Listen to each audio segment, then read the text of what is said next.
কালনার দিকে নজর রাখতে হচ্ছে। কালনার প্রাক্তন বিধায়ক দেবপ্রসাদ বাগ, নানান দুর্নীতির অভিযোগ তার বিরুদ্ধে। আর এই দেবপ্রসাদ বাগ, তার বাড়িতে ফের পুলিশ। গ্রেফতার হয়েছে দেবপ্রসাদ বাগ, কালনার প্রাক্তন বিধায়ক।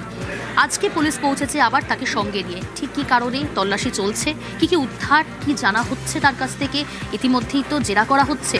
পুরো বিষয়টা জানার চেষ্টা করব।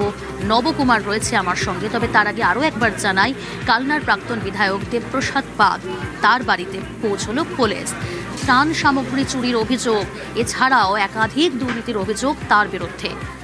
নবকুমার রয়েছে আমার সঙ্গে। নবকুমার, এখনো পর্যন্ত পুলিশ সূত্রে কি তথ্য সামনে আসছে? ইতিমধ্যেই দেবপ্রসাদ বাগ, তাকে গ্রেফতার করা হয়েছে। সব মিলিয়ে কি তথ্য, তল্লাশি অভিযান কি চলছে? একদমই তাই। দেখো, বিষয়টা হচ্ছে যে গত পরশুদিনকে যখন তাকে রাত্রিবেলা নিয়ে আসা হয়, তার পরবর্তীকালে তার সেখানে 2 ট্রাক মাল ত্রাণের সামগ্রী তাদের হেফাজতে করে পুলিশ।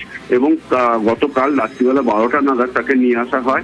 এবং যেহেতু নিরাপত্তা বিষয়টা খতিয়ে দেখতে পুলিশ প্রচুর পরিমাণে ক্রাউড এলাকাবাসী জড়ো হচ্ছে, সেই জন্য গভীর রাতে তাকে নিয়ে আসা হয় এবং তার হাতেই চাবি দিয়ে খোলা হয় এবং সেখানে ভিডিও ফটোগ্রাফি তারা করে এবং সে তার কনসেন্ট নিয়ে এবং পুলিশরা তারা যে কিছু নিয়ে নিরস্ত্রভাবে তার ভেতরে ঢুকছে তারও প্রমাণ দলিল তুলে নিয়ে তারপরে ভেতরে প্রবেশ করে। প্রায় ঘন্টা দুয়েক সার্চিং করা হয় বিভিন্ন জায়গায়, কিন্তু তার পরবর্তীকালে কিছু পাওয়া যায় না। হতাশ হয়ে ফেরে এই বিষয়টা কিন্তু যারা সাক্ষী হিসেবে গেছে তাদের কাছ থেকে সূত্রে জানা গেছে যে বিভিন্ন রকম সোনা গয়নার খাপ পড়ে আছে, কিন্তু সেই মেটেরিয়ালস গুলো নেই। ইতিমধ্যেই তারা চিন্তা ভাবনা করছে যে সে কোনো রকম ভাবে সেই সব জিনিসগুলোকে অন্যত্র ছড়িয়ে দিয়েছে কিনা।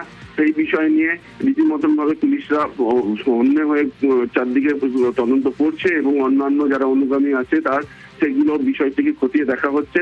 আপাতত ভাবে গতকাল নিরাশ হয়ে তাদেরকে ফিরতে হয়। প্রায় 2টো পর্যন্ত এই সার্চিং চলে।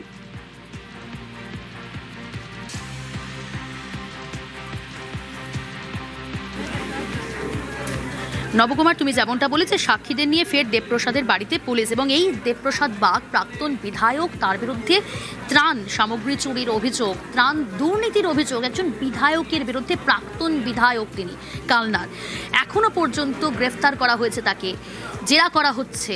জেরায় পুরো নাম উঠে এলো কি? আরও কেউ জড়িত রয়েছে কিনা এই ঘটনার সঙ্গে? এই বিষয়ে পুলিশ সূত্রে কোনো খবর?